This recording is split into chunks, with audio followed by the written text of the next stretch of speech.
Eu não sei você, mas eu fui uma criança muito leitora.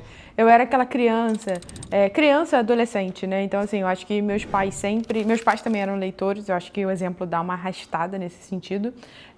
Mas meus pais me presenteavam muito com livros e eu adorava ter os livros obrigatórios lá, do colégio.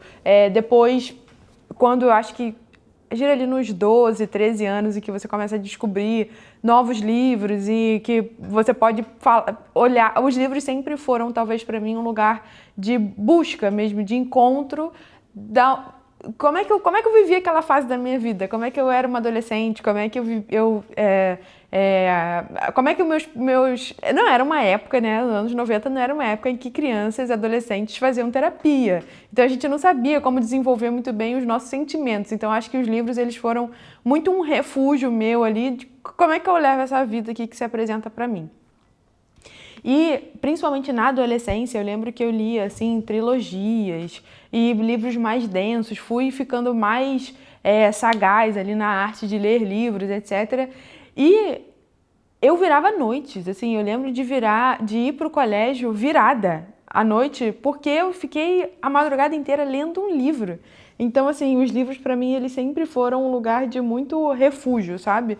E também um lugar de expressar ali a minha identidade, enfim. Corta para final do ensino médio e eu acho que o início da faculdade de Direito, né? Eu tenho uma audiência aqui muito de advogados, mas para quem não é advogado, eu acho que na verdade não tem muito essa. A gente fala assim, para quem não é advogado ou para quem não... Mas para todo mundo a faculdade é do mesmo jeito. A gente tem a gente tem ali um conteúdo bibliográfico gigante para cumprir dentro da faculdade.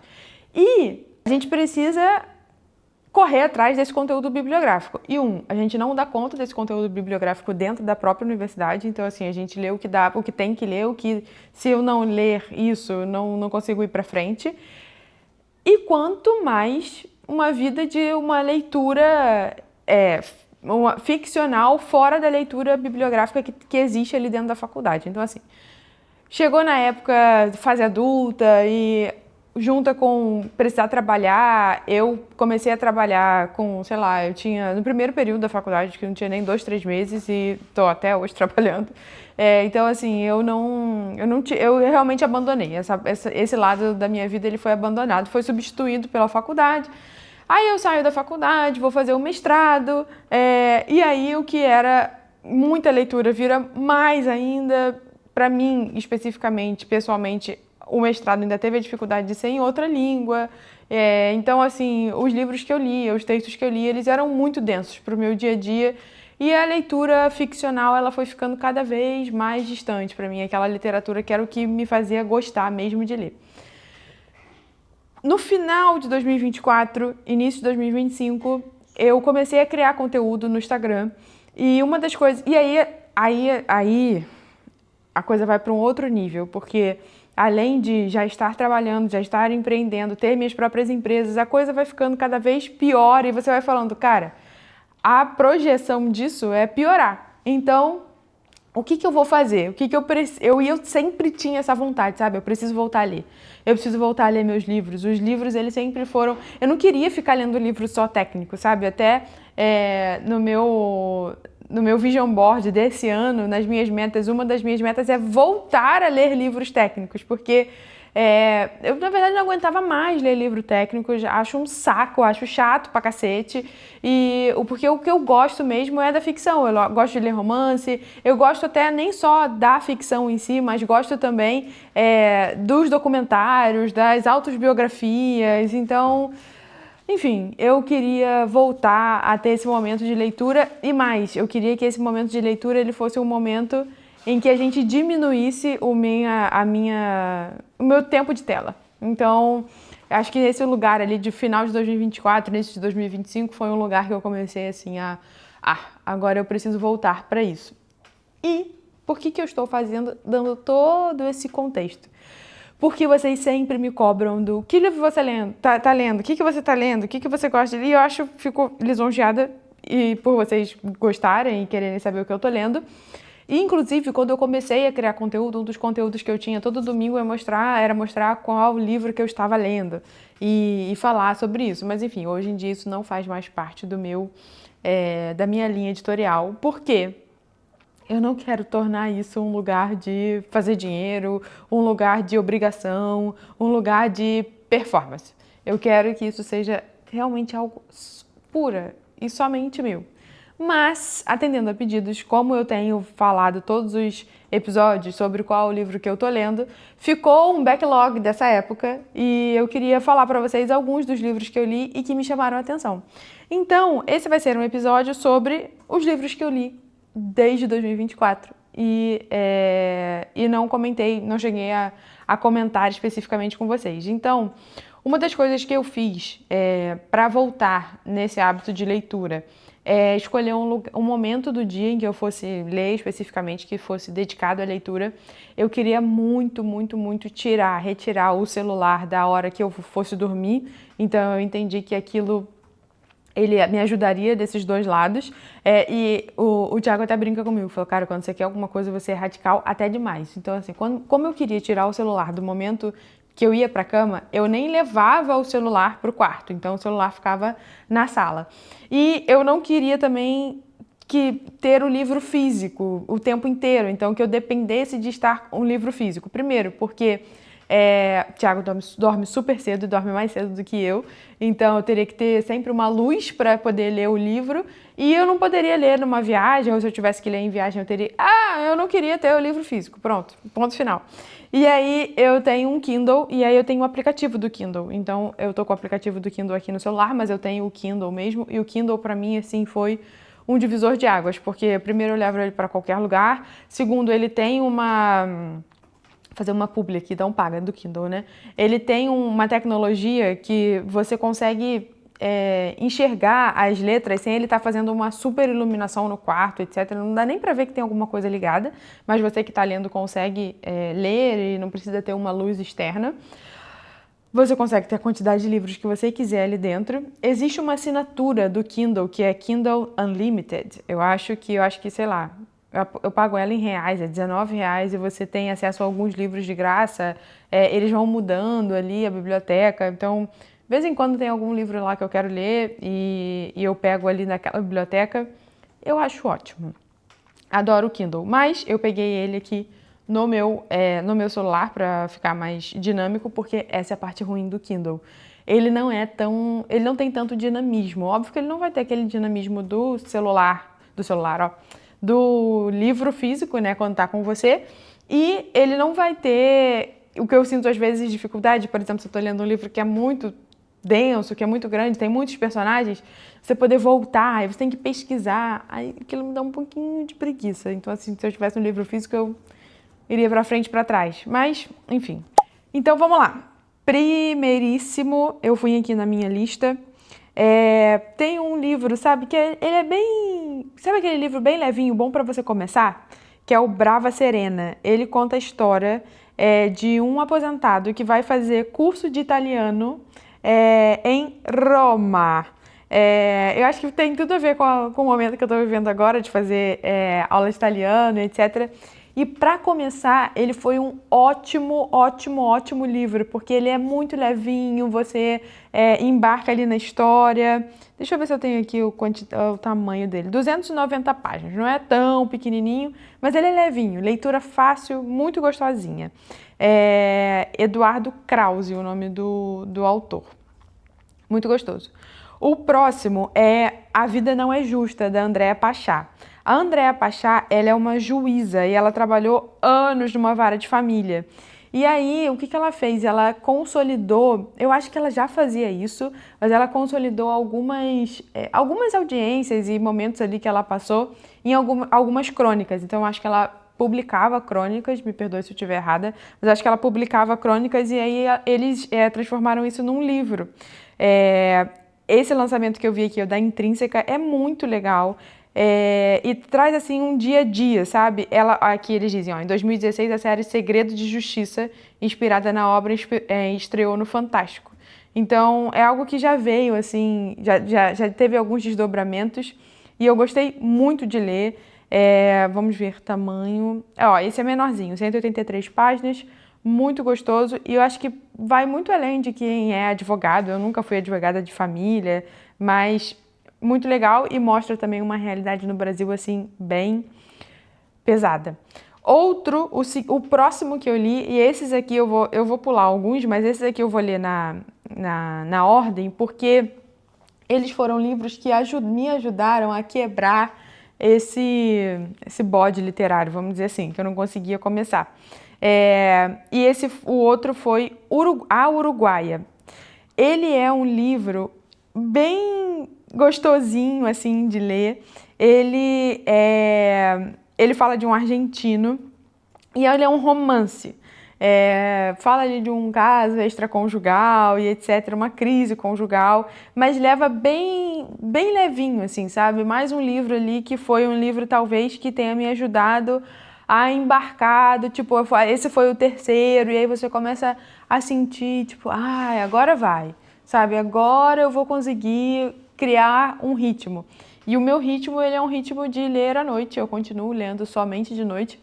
Cheguei em alguns momentos a ler demais de noite, então ali o que era para ser 20, 30 minutos viraram 1h30, e aí eu falei, não, aí eu vou perder horas de sono, porque é hora de levantar, é hora de levantar. Então, mas eu acho que ele foi um livro que me deu a certeza do tipo, agora vai, agora eu engatei, agora eu criei um hábito mesmo de leitura. Então, super recomendo. Então, esses três, assim, eu acho que são 3 livros que ajudam a pegar o hábito. E aí, meus amigos, veio o livro que pra mim é o livro da minha vida. É o livro que eu mais gostei de ler em toda a minha vida. Eu já fiz um post sobre ele, inclusive. Detalhe, eu pedi para a minha querida Mariana colocar o link desses livros na descrição do episódio.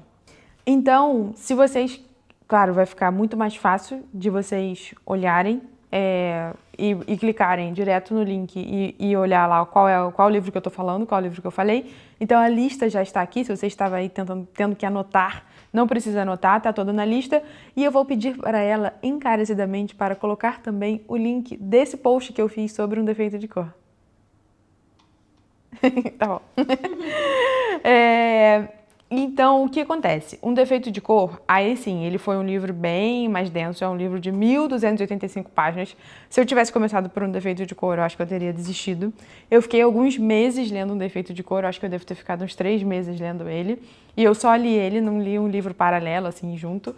Mas dá pra ler um livro paralelo junto. E, assim, pra mim, ele é o livro, assim. Primeiro que Ana Maria Gonçalves é uma escritora ímpar. Ela é muito boa, a forma, o enredo, a forma que... O roteiro do livro, ele é muito bem feito. Ela é baseada em fatos reais e, basicamente, o que o livro narra é a história de uma mulher e toda a história da vida dela.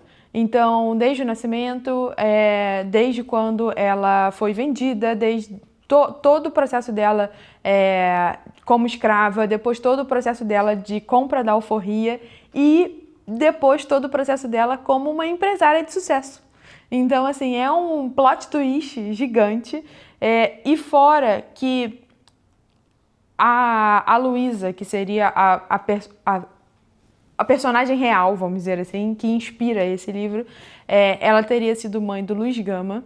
E então, a Ana Maria Gonçalves, ela faz de uma forma que a narrativa, ela vire também uma narrativa histórica. Então, a gente consegue entender muito a história do Brasil como ela realmente é, e não como a gente aprendeu na escola, né? E muito mais... Tira muito o lado do colonizador, sabe? Ela vai muito pro lado do colonizado. E para mim, que hoje moro na casa do colonizador, foi legal ter esse viés, ter esse outro olhar. E também eu estava passando nesse momento aqui por uma questão de... Eu não sei nem como é que eu posso chamar isso, mas uma questão de reconhecimento racial por estar morando na Europa. Então, esse livro me ajudou muito, muito. Um Defeito de Cor, da Ana Maria Gonçalves, para mim é o meu livro favorito. Esse é um livro, por exemplo, que talvez eu tenha vontade de ter o físico e lê-lo de forma física e poder rabiscar e poder sabe, assim, ter funcionar quase como um amuleto da sorte. Então, assim, acho que é um livro pra vida. Tem que ler. Esse tem que ir. Beleza, vamos para o próximo. Eu li alguns aqui que não me fizeram muita cosquinha, mas, enfim, foram bons também. Outra dica importante, eu acho que pra mim serve muito. Depois que eu leio livros mais densos, assim, eu gosto de passar por livros que sejam mais, assim, um alívio, sabe? Que seja um alívio literário. Então, não necessariamente vão ser livros bobos ou nada disso, mas uns livros que deem um pouco mais de um alívio ali, principalmente quando você está falando de questões estruturais, então, socioeconômicas, raciais, o mundo como ele é, sabe? E aí você fala assim, acho que eu queria desopilar um pouquinho, acho que eu queria dissociar um pouquinho da realidade, eu não queria que essa realidade batesse tão forte na minha cara, na minha cabeça. Então, eu uso também esses livros para fazer esse equilíbrio, sabe? Porque senão a gente fica também só muito livro denso. Tem gente que aguenta, eu não aguento e isso às vezes impacta muito no meu humor. Aí eu penso, nossa, não sei porque eu tô tão mal-humorada, eu não sei porque eu tô tão triste, não sei porque eu tô tão angustiada. É o livro que você tá lendo, minha filha, que você não sai da dor, não sai do sofrimento. Então, é isso. E aí eu descubro Isabel Allende. Eu não conhecia Isabel Allende antes de ler, de voltar, né, meu retorno literário. Vamos dizer assim. E aí eu li Violeta. Violeta é bem legal. Depois eu li A Longa Pétala de Mar. E mais uma vez, eu acho que tanto Violeta como Longa Pétala de Mar, vou falar dos dois juntos, eles falam sobre momentos históricos específicos no Chile. E a Isabel Allende, ela é mestre em fazer isso, né? Então, olha, vou pegar aqui. O Longa Pétala de Mar fala da Guerra Civil Espanhola e fala sobre exílio, então fala sobre duas pessoas exiladas no Chile. É muito legal. Então, tem um pano de fundo do romance. E romance, quando eu falo romance aqui, vocês sabem que não é para falar sobre amor, mas de uma história fictícia. Então tem o lado do romance, mas a Isabel, ela sempre mostra um período histórico legal. Não sempre, mas na maior parte dos livros dela que eu li até hoje, ela mostra um período histórico. Então, assim, é muito legal e me dá uma sensação, quando eu tô lendo Isabel Allende, que por mais que ela me dê um alívio, ela também me traz um conhecimento extra. Então, assim, me deixa um pouco mais tipo, tô lendo aqui alguma coisa tranquila, mas também tô tendo algum conhecimento. Então, é sempre um livro que eu faço umas pesquisas fora, assim. Eu gosto muito, muito dela. Eu tô lendo outro livro dela agora. Mas a gente vai chegar lá. Então, Violeta e A Longa Pétala de Mar. Deixa eu ver se Violeta, ele traz alguma questão histórica aqui. Ele passa em 1920. Então, não precisa mais falar nada, né? Então, fala ali sobre toda a efervescência dessa época, do século XX, da Grande Depressão. Mais uma vez, momentos históricos, etc. Violeta foi muito gostosinho de ler. E aí, minhas amigas, eu já estava ali viciada em Isabel Allende e caio em A Casa dos Espíritos. Para mim, A Casa dos Espíritos é o livro dela. Eu não sei... tá aqui, o maior sucesso de Isabel Allende. Eu não foi por ele que eu comecei, mas você que agora está podendo ler, ouvir e ler de acordo com o que eu estou falando, eu acho que, se você quiser, vai nesse, vai sem medo, assim. A Casa dos Espíritos é maravilhosa. Ela traz ali um ambiente familiar muito bem estruturado, muito bem feito. A escrita da Isabel, assim, é sensacional. Ele fala sobre a Clara, que é a matriarca ali da família. Ela é bem misteriosa, e depois, lendo algumas outras coisas da Isabel Allende, ela se inspira muito na avó dela e na própria estrutura familiar que ela tem para criar a Clara. E ele fala sobre todo um tempo de uma família, então os altos e baixos da família, os momentos de glória, os momentos inglórios da família, e tudo por a ótica de uma pessoa só, de dentro da família. E Mais uma vez, um período muito turbulento na história, mas dessa vez na história do Chile. Então, eu não conhecia muito a história do Chile. Para falar a verdade, eu descobri que eu sabia pouquíssimo sobre as ditaduras dos países latino-americanos. Eu sabia muito sobre a ditadura do Brasil, tem inclusive histórias familiares envolvendo a ditadura no Brasil, mas eu não sabia de outros países latino-americanos como é que foi a ditadura nesses outros países. E assim, tão truculentas, se não mais, do que o que aconteceu no Brasil. Então, assim, cara, é uma obra-prima, tá? Uma obra-prima. Tá olhando aqui, 530 páginas, vocês trituram isso rápido. Mas muito boa, muito, muito boa. Então, assim, Casa dos Espíritos, pra mim, 10 de 10. Depois eu li o livro do Pedro, o Buxter, e eu vou dizer pra vocês, eu adoro o Pedro Pacífico. Ele é o Buxter, para quem não conhece ele, né? Um produtor de conteúdo muito focado em literatura, em livros, que é um advogado também. Então, assim, mostrando que advogados podem ser múltiplos, não precisam estar ali somente na caixinha da advocacia. E o livro é um livro autobiográfico dele, 30 segundos sem pensar no medo.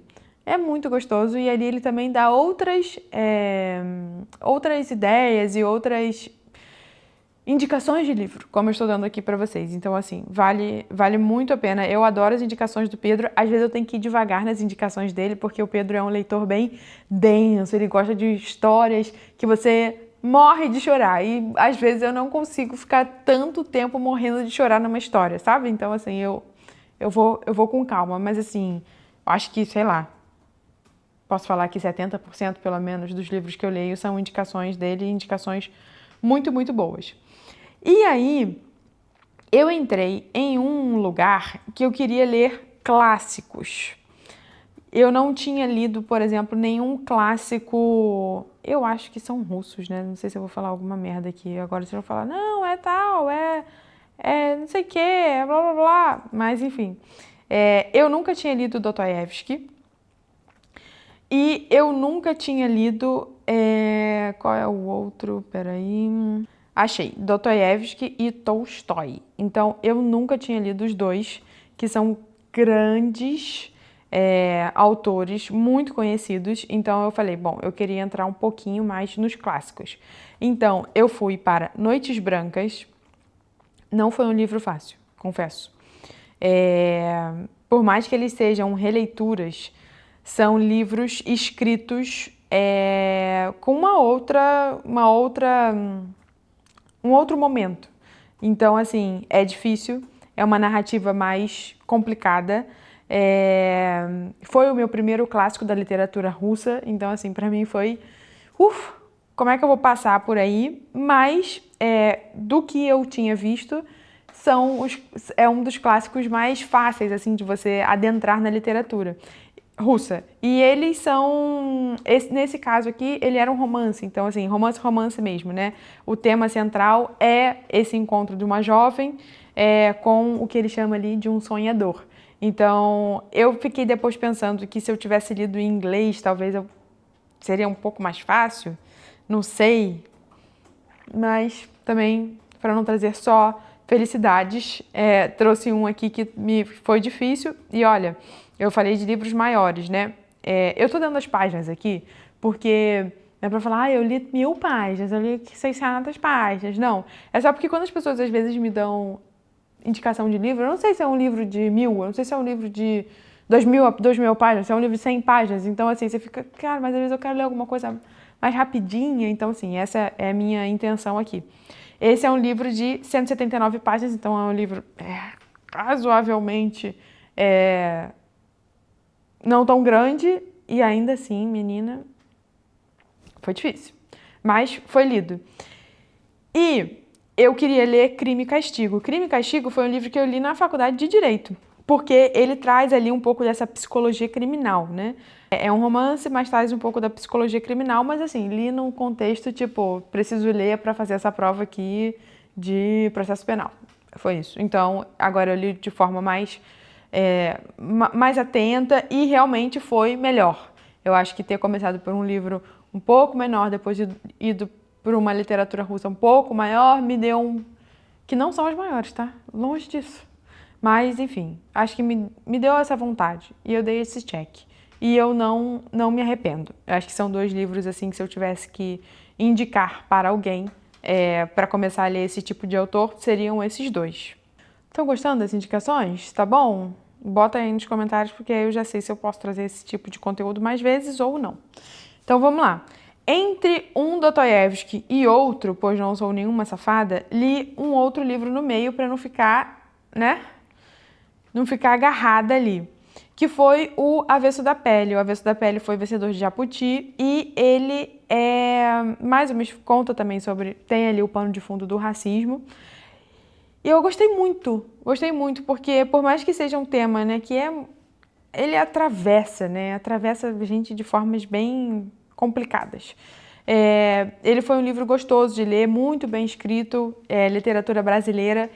Eu sou uma fã da literatura brasileira, gosto muito, às vezes eu tenho que me forçar para ler outros tipos de literatura, porque realmente eu amo a literatura brasileira e gostei muito de ler o Jefferson Tenório, leria outras coisas dele, acho que eu não li ainda, mas vou ler mais e gostei muito, O Avesso da Pele. Logo depois li Clarice Lispector, já tinha lido, mas acho que é sempre bom, mas realmente Clarice não é simples, é complexa, em todos os sentidos. Então, mas eu queria colocar esse na lista porque é gostoso. Foi um dos que eu li do Kindle Unlimited, então foi um dos livros que quando eu quero ler um livro específico, mas não quero ler agora, assim, eu vou deixando ele no meu carrinho. E aí a própria Amazon me avisa, tipo, olha, esse livro que estava no carrinho agora está lá no Kindle Unlimited, então eu consigo baixar ele lá. A única questão do Kindle Unlimited é que você tem uma quantidade limitada de livros que você pode deixar lá e baixar eles. Então, assim, aí passei por alguns aqui, ok e tal, e fui parar em Mau Hábito.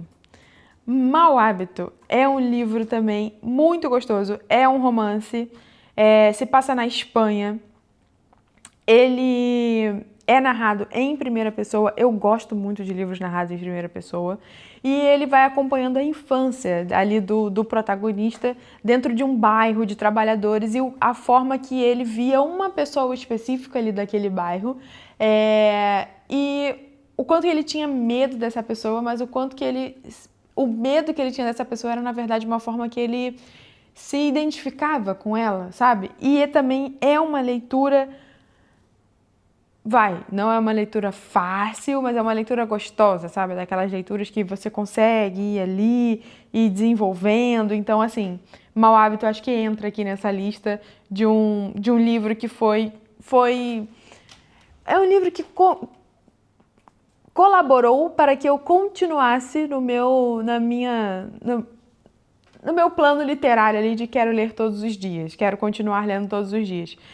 Eu acho que eu li esse livro aqui até bem rápido. Foi bem rápido que eu digo assim, foi gostosinho, sabe, de ler. Foi um livro assim, sabe aquele livro que você engata e vai bem, assim. Então, eu queria deixar ele nessa lista por conta disso. O próximo foi A Metamorfose, do Kafka. Eu queria muito ler Kafka, mas não sabia por onde começar. Não li outros dele, mas li A Metamorfose. A Metamorfose foi um livro interessante porque me fez trocar com algumas amigas que liam o Kafka e já tinham lido esse.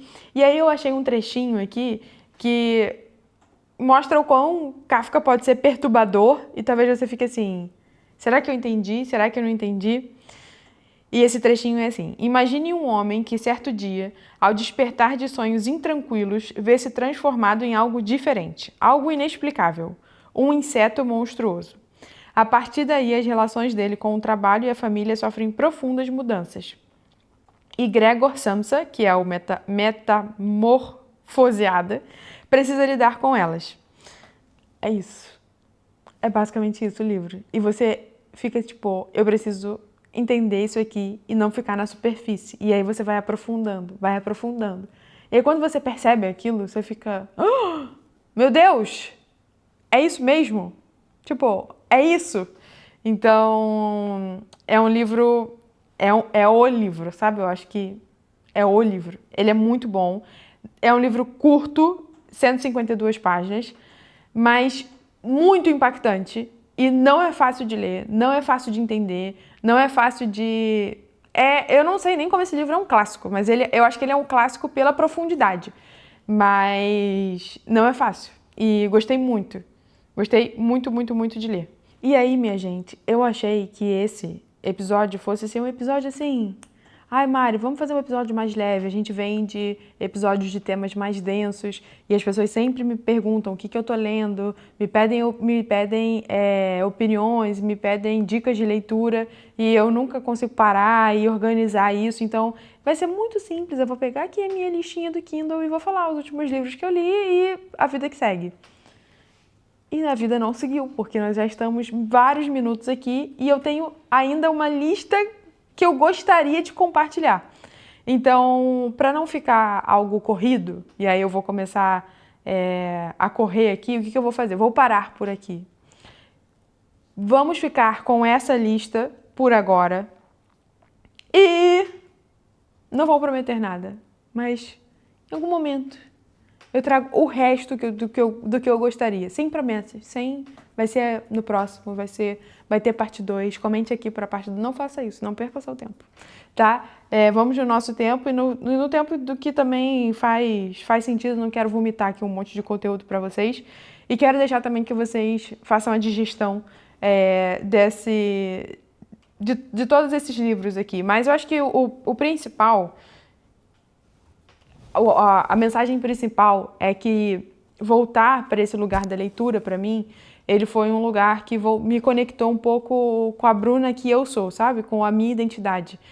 E para mim foi a leitura, mas para você às vezes vai ser alguma coisa manual que você fazia, ou vai ser um esporte. A Mariana, que está aqui comigo, por exemplo, voltou a jogar vôlei.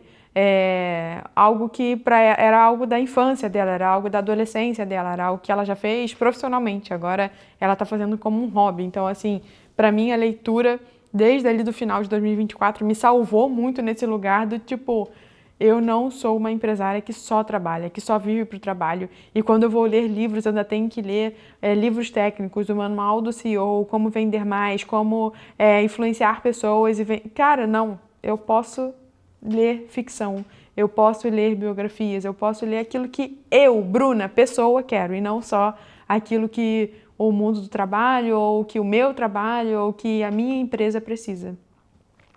Beleza? Mais uma vez, a descrição está toda aqui no nosso... na descrição mesmo do vídeo, né? Então, os links estão na descrição do vídeo. Desculpa, gente, eu sou nova aqui, tá? No mundo dos podcasts. Em algum momento eu vou pegar o jeito. Mas... E aí, enfim, fica a lista pra vocês e nos vemos no próximo. Beijo!